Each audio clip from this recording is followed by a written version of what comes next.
से। हाँ। और मॉडल टाउन के हवाले से भी आपने जिक्र किया कि शहबाज शरीफ के ऊपर जो 3.5 साल से ज़्यादा आप लोगों के फेडरेशन में और पंजाब में हुकूमत रही है, तो आपको कौन सी चीज़ ने रोका कि उनको सजा नहीं दे पा सकते? जी मेरे भाई, मैंने 2 बातें की थी, मैं उसका जवाब दे दूं क्योंकि मेरी बात से आपने सवाल उसी मेरी बात को बुनियाद बना कर सवाल करें। मैंने कहा था कि इन पर कत्ल के इल्ज़ामात लगाए जाते हैं। मैंने ये नहीं कहा कि उन पर कत्ल का एज सच केस है, सिवाय ये मॉडल टाउन के इल्ज़ामात। ज़ाहिर है आपको पता है, लोग कहते हैं कि जी ये लोगों को, पुलिस वालों को और दीगर लोगों के ज़रिए इसने अपने मुखालिफिन को और पॉलिटिकल और मुख्तलिफ लोगों को मरवाया है। एक तो खैर वो तो एक इल्ज़ाम है, मेरे पास उसका कोई सबूत नहीं, इसलिए मैंने उसको इल्ज़ाम कहा है। जहाँ तक मॉडल टाउन का ताल्लुक है भाई, बात यह है कि देखें हुकूमत का क्या काम था। हुकूमत का काम यह है कि वो तफ्तीश करवाए और केस अदालत में पुट अप कराए, और फिर अदालत एक टोटली पाकिस्तान के आईन के तहत एक आज़ाद इदारा है अदलिया, उसका काम है कि वो उसको प्रोसिक्यूट करे।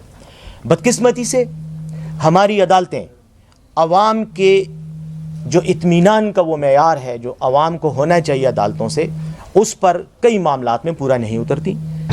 केसेस को इतनी तवालत दी जाती है, शहादत इतनी कमज़ोर तरीके से होती है क्योंकि उसमें सरकारी एहलकार हैं, पुलिस एहलकार हैं, और पुलिस एहलकारों ने जिन्होंने वो मर्डर किया, आपको पता है बाद में उनमें से कईयों को पाकिस्तान से बाहर भेज दिया गया, पोस्टिंग्स पे भेज दिया गया, बास को उस जगह से हटा दिया गया और उनको आला प्रमोशंस दे दी गई पुलिस एहलकारों का।